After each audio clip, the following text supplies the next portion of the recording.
Paano nga ba matutulungan ng mga magulang ang anak nila na may special needs sa bahay?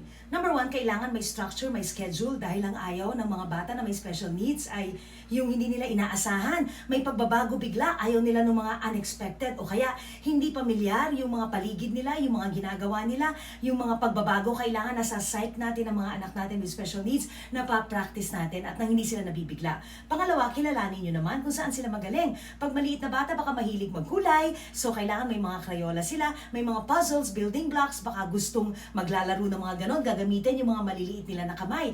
Ang iba very musical, ang iba sports-minded. Yan ang kailangan natin suportahan, yan ang ibibigay natin, dyan natin sila i-expose.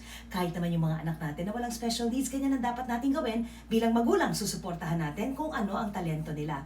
At syempre, ang pinakahuli, pasensyoso ka dapat, patience at active listening. Aba, alerto ka, lalo na yung mga hindi masyado nakakapagsalita, ang iba nagpo-provide ng visual aids. Kailangan alam mo ba ang alternative ways? Ano pa ba ang ibang pamamaraan para makapag-communicate ka at nang naiintindihan ka at naiintindihan mo rin sila. Mahal natin ang mga anak natin na may special needs at pareho dapat ang trato doon naman sa mga ibang anak natin na wala namang pangangailangan kamukha nila.